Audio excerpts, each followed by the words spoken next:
नमस्कार स्टूडेंट्स, कैसे हैं आप सब लोग। आप सबका एक बार फिर से स्वागत है स्टडी आईक्यू पीसीएस के इस ज्योग्राफी के सेशन में, जहां पर हम लोग फिजिकल ज्योग्राफी के मोस्ट इंपॉर्टेंट टॉपिक्स को लेकर आ रहे हैं। उस पे टू द पॉइंट एकदम बेसिक से आपके लिए वीडियो लाते हैं। यहां पे इमेज के माध्यम से, फ्लो चार्ट के माध्यम से आपको वो टॉपिक समझाया जाता है, क्योंकि वो टॉपिक न्यूज का भी हिस्सा रहता है। हमेशा आप न्यूज़पेपर में, न्यूज चैनल्स में आप वो टॉपिक देखेंगे, एक तरीके का बर्निंग टॉपिक होता है और उसका रिलेशन हमारी ज्योग्राफी, हमारे एनवायरनमेंट के साथ है, तो ये हमारी परीक्षा की दृष्टि से भी बहुत ज्यादा इंपॉर्टेंट हो जाता है। तो मैं आशा करता हूं आप सब लोग बहुत अच्छे होंगे, बहुत स्वस्थ होंगे, आपके माता पिता बहुत स्वस्थ होंगे और आप अपनी पढ़ाई बहुत अच्छे से कर रहे होंगे। आज की उसी श्रृंखला का टॉपिक है क्लाउड सीडिंग। क्लाउड सीडिंग कई बार आप न्यूज में पढ़ते होंगे। अब ये आप देखोगे, इंडियन एक्सप्रेस का आर्टिकल है नवंबर 21 का, यानी कि अभी एक दिन पहले का आर्टिकल है। और इसमें दिल्ली का जो एयर पॉल्यूशन है, वहां का जो एयर क्वालिटी इंडेक्स जिस तरीके से खराब होता जा रहा है, उसको दूर करने का एक सॉल्यूशन यहां पर सोचा जा रहा है कि क्या आर्टिफिशियल रेन करा दी जाए, क्या कृत्रिम वर्षा यहां पर करा दी जाए। नई दिल्ली की बात करें या दिल्ली के आसपास के एरिया की बात करें तो यह कोई पहली बार नहीं है। 2018 में भी क्लाउड सीडिंग के ऊपर बात हो रही थी। उस तब से लेकर आज तक हम लोग क्लाउड सीडिंग के ऊपर चर्चा करते हैं। तो हमारे लिए परीक्षा की दृष्टि से और एक सिविल एस्पिरेंट की दृष्टि से जानना बहुत जरूरी होता है कि एक्चुअली में आर्टिफिशियल रेन किसे कहते हैं, क्लाउड सीडिंग किसे कहते हैं। ठीक है, तो अपना कॉपी और पेन साथ में लेके बैठेंगे। बहुत ही टू द पॉइंट, बेसिक से लेमन लैंग्वेज में आपको लेक्चर समझाऊंगा। ध्यान से पूरा वीडियो देखिएगा। क्लाउड सीडिंग दोबारा आपको कहीं से ना पढ़ना पड़ेगा ना देखना पड़ेगा। चलिए, तो ये तो न्यूज का आर्टिकल है कि ये क्लाउड सीडिंग चर्चा में क्यों आया है। तो एक तरीके का weapon of war to a solution proposed for Delhi's pollution sky, इसके लिए ये चीजें यहां पर लाई जा रही हैं। इंडियन एक्सप्रेस को आप अगर इसको इस आर्टिकल के ऊपर न्यूज देखोगे तो हिंदुस्तान टाइम्स का भी आर्टिकल है नवंबर 20 का कि what is cloud seeding all about artificial rain used when AQI air quality index is high. तो उस समय एक सॉल्यूशन का काम क्या ये कर सकता है, तो चलो इसको जरा देखते हैं।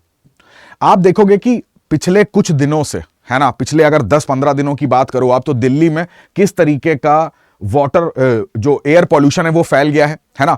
आप अगर दिल्ली के आसपास रहते हैं, नोएडा में रहते हैं, गुड़गांव में रहते हैं, हरियाणा के हैं, या फिर न्यूज़पेपर में, तो डेफिनेटली आपने इस इमेज को देखा होगा कि किस तरीके से यहां पर आप देखोगे ऐसा लग रहा है कि जैसे जो जनवरी की ठंड होती है, दिसंबर लास्ट की ठंड होती है, उस ठंड में जिस तरीके का फॉग होता है वो जम गया है। बट यहां पर एक्चुअली में क्या है, ये एक तरीके का स्मॉग है ना।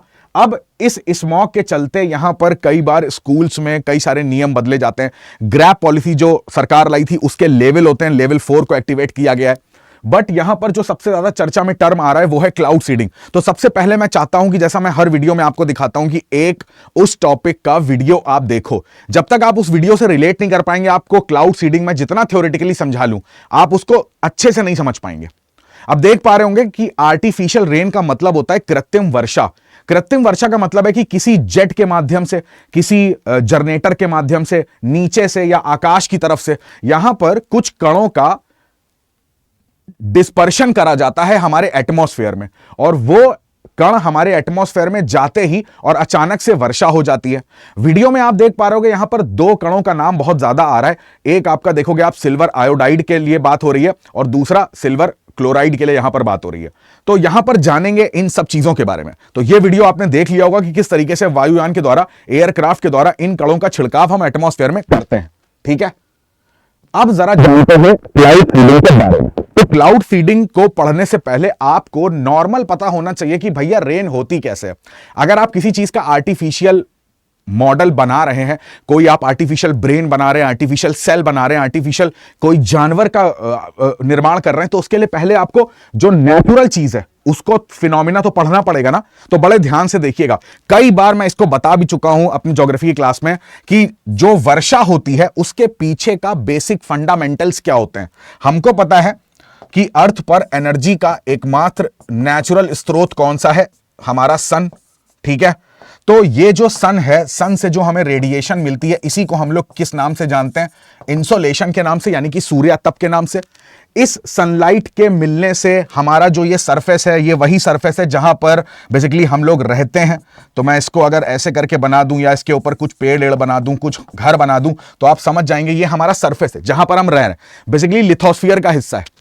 तो इसका टेम्परेचर क्या हो रहा होता है, इस सरफेस का टेम्परेचर बढ़ रहा होता है धीरे धीरे। जैसे जैसे सूर्य का प्रकाश पृथ्वी पे पड़ रहा है तो धीरे धीरे इसका टेम्परेचर बढ़ रहा है। अब फॉर एग्जांपल कि यहां पर कोई वाटर बॉडी भी हो सकती है, है ना। यहां पर कोई जल निकाय है, कोई वाटर बॉडी है। तो जब यहां पर कोई वाटर बॉडी होगी तो आपको पता है कि इसमें क्या हो रहा होगा, इसका इवेपोरेशन हो रहा होगा।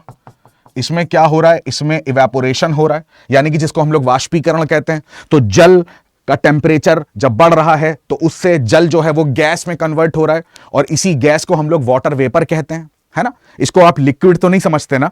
तो जल की वाष्प यानी कि जल वाष्प ये एक गैस है। ये गैस आप सोचो कि इस तरीके से यहां पर चारों तरफ हमारे एयर में जल वाष्प के कण जो होते हैं वो रहते हैं। अब इसके चारों तरफ अगर आप ध्यान से देखेंगे तो ये जो स्थल मंडल है इसके चारों तरफ, मैं दूसरे डायग्राम में अगर आपको ये समझाऊं तो ध्यान से देखिएगा, ये हमारा स्थल मंडल था, ठीक है। यहां पर ये समझ लो कि ये वाटर वेपर है, ठीक है ना। ये वाटर वेपर है, गैसेस हैं। ये क्यों आए होंगे, क्योंकि जल होगा, वाष्पीकरण हो रहा होगा, सूर्य तप की उपस्थिति में वाष्पीकरण हो रहा होगा, अदरवाइज जलवाष्प भी नहीं बनेगा। तो वर्षण की नॉर्मल कंडीशन क्या है कि भाई जलवाष्प तो होना चाहिए और उसके लिए तापमान होना चाहिए।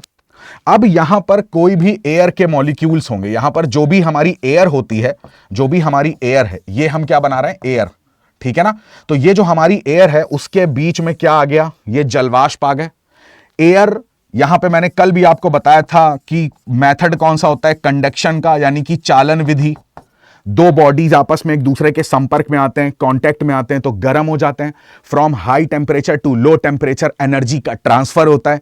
तो एनर्जी का ट्रांसफर होगा, सरफेस का टेम्परेचर ज्यादा है, इसका टेम्परेचर एयर का कम है, तो यहां से टेम्परेचर ट्रांसफर किसको हो रहा है, एयर को।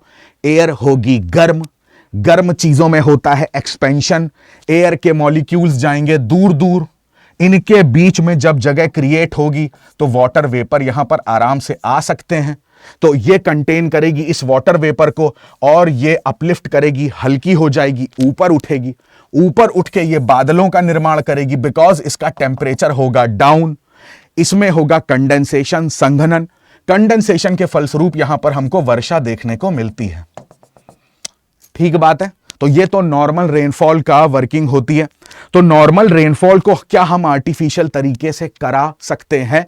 चलो, इन सारी स्टोरी में एक कैरेक्टर रह गया जो सबसे मोस्ट इंपॉर्टेंट था। उसका होना और उसका ना होना बहुत मैटर करता है वर्षा के होने और ना होने से। ध्यान से सुनेंगे। और उस कैरेक्टर का नाम है हाइग्रोस्कोपिक न्यूक्लियाई। हिंदी में कहते हैं आर्द्रता ग्राही नाभिक। अब आप कहोगे ये क्या नई चीज आ गई, यही तो कॉन्सेप्ट है। बड़े ध्यान से सुनिएगा। किसी भी चीज को कहीं पर रुकने के लिए, ठहरने के लिए, खड़े होने के लिए किसी सपोर्ट की जरूरत होती है। जैसे हमारे जो बूढ़े दादा दादी, नाना नानी होते हैं, तो अभी मान लो उनको चलने में दिक्कत होती है, तो वो लोग अपने साथ क्या करते हैं, एक स्टिक, एक लकड़ी की, लोहे की कोई स्टिक होती है, उसके सहारे वो चलते हैं। हम लोग को भी कई बार सपोर्ट की जरूरत पड़ती है, अपने माता पिता का सपोर्ट, अपने भाई बहनों का, रिलेटिव्स का, दोस्तों का। तो ऐसे ही किसी भी एयर में कोई वाटर वेपर कैसे रुक पाएगा? वो नहीं रुक पाएगा, उसको चाहिए होगा सपोर्ट।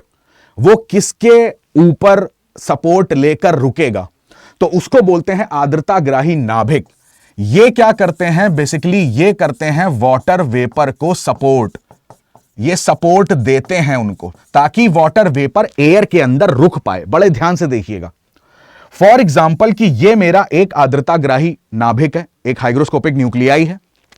तो ये न्यूक्लियाई अगर मेरी एयर में है, तो हाइग्रोस्कोपिक न्यूक्लियाई की खास बात होती है कि ये पानी को आकर्षित करता है, ये जलवाष्प को आकर्षित करेगा। ये समझ लो हैं, ये वाटर की ड्रॉपलेट्स हैं, समझ लो कि ये जलवाष्प है, यानी कि वाटर वेपर है। तो वाटर वेपर अब इसके चारों तरफ चिपक गए, इसको सपोर्ट मिल गया इस हाइग्रोस्कोपिक न्यूक्लियाई के बगल में, तो वाटर वेपर इसके चारों तरफ है। अब ऐसे कई हाइग्रोस्कोपिक न्यूक्लियाई हमारी एयर के अंदर होते होंगे, है ना। और वो किसको सपोर्ट देते हैं? वाटर वेपर को। अगर ये सोचो हाइग्रोस्कोपिक न्यूक्लियाई हमारे एयर पे नहीं होंगे, तो वाटर वेपर कहां पे रुकेगा? हवा में तो नहीं लटका रहेगा। तो भले ही इस डायग्राम में यहां पर बहुत सारे वाटर वेपर हैं, टेम्परेचर भी ज्यादा है, एयर गर्म हो गई है, गर्म होके ऊपर उठ रही है, सारी चीजें, सारी कंडीशन एकदम वही सेम जा रही है कि वर्षा होगी, बट यहां पर एयर के पास हाइग्रोस्कोपिक न्यूक्लियाई नहीं है। एयर के पास वो पॉकेट नहीं है किसमें वाटर वेपर को रखेगी। तो एयर क्या है, खाली हाथ ऊपर निकल जा रही है, वाटर वेपर कैसे सपोर्ट करेगा, वाटर वेपर किसके पास रुकेगा। तो उसके लिए चाहिए हमको हाइग्रोस्कोपिक न्यूक्लियाई। तो जब एयर के पास हाइग्रोस्कोपिक न्यूक्लियाई होगा, फॉर एग्जाम्पल अगर मैं आपको एयर दिखाऊं कि मान लो ये कुछ एयर ऐसी है, ठीक है ना, ये उठ के ऊपर ऐसी जा रही है, तो इसके पास क्या होंगे, इसके पास होंगे हाइग्रोस्कोपिक न्यूक्लियाई, और इन्हीं हाइग्रोस्कोपिक न्यूक्लियाई के चारों तरफ क्या होता है, वाटर वेपर। इन्हीं हाइग्रोस्कोपिक न्यूक्लियाई के चारों तरफ क्या होता है, वाटर वेपर, ठीक है ना। अब ये जो हाइग्रोस्कोपिक न्यूक्लियाई होते हैं, हाइग्रोस्कोपिक न्यूक्लियाई होते हैं, ये बेसिकली आप कहोगे ये क्या हैं, क्या, तो ये बेसिकली कण है, पार्टिकल्स हैं। कौन से पार्टिकल्स हैं ये सॉल्ट के पार्टिकल्स हैं, ये हमारे डस्ट के पार्टिकल्स हैं। कभी जंगलों में भीषण आग लगती है, उससे आप देखोगे छोटे छोटे से पार्टिकल्स निकल रहे हैं। धूल कण जो होते हैं वो होते हैं, यहां पे नमक जो लवण है उसके कण हैं, एरोसॉल्स हैं। तो ये सारे नेचुरली हो रहा है, ये सारे हमारे चारों तरफ मौजूद हैं। तो जब चारों तरफ मौजूद होते हैं तो इस एयर में भी मौजूद होते हैं, तो बस इसी के सहारे चारों तरफ क्या है, हमारे वाटर वेपर चिपक जाते हैं और वो इन्हीं का सहारा लेते हुए ऊपर की तरफ जाएंगे, राइट। अब हम बोलेंगे हमारी एयर कैसी है, मॉइस्ट एयर, नमी युक्त हवा है। ये सारा प्रोसेस कैसा हो रहा है, नेचुरली। अब ध्यान से देखेंगे तो जब ये सारा प्रोसेस नेचुरली हो रहा है, एक बार मैं हाइग्रोस्कोपिक न्यूक्लियाई दिखाता हूं आपको। यहां पर आप देखोगे ये एक हाइग्रोस्कोपिक न्यूक्लियाई की इमेज है, ये हाइड्रोफोबिक। फोबिक का मतलब होता है, जैसे हम लोग बोलते हैं ना, इसको फोबिया है, फोबिया, इसको इस चीज का डर है। तो ये बेसिकली जल को प्रतिकर्षित करते हैं, उसको आकर्षित नहीं करते हैं। ये हाइग्रोस्कोपिक न्यूक्लियाई वाटर को आकर्षित करेगा और अपने में मिला लेगा, अपने चारों तरफ अपने सरफेस पे बिठा लेगा, तो उसको बैठने के लिए जगह मिल गई। अब ये एयर में अगर होगा तो वाटर वेपर एयर के साथ ऊपर जाएगा, कंडेंसेशन होगा, एयर का टेम्परेचर डाउन होगा, एयर के मॉलिक्यूल्स पास पास आएंगे। तो अब वो वाटर वेपर को जल्दी तो नहीं रख पाएंगे बिकॉज उनके बीच में जगह है। तो वाटर वेपर से कहेंगे तुम जाओ तुम जाओ, तो ऐसी छोटी छोटी बूंदें मिलकर एक बड़ी बूंद बना लेगी। बड़ी बूंद बना लेगी तो वो भारी हो जाएगी, फिर अर्थ का ग्रेविटेशनल फोर्स उसकी चीज को खींच लेगा। इतनी भारी बूंद को तो क्लाउड अपने पास रख नहीं पाएगा और यहां पर वर्षा हो जाएगी। ये फंडा होता है।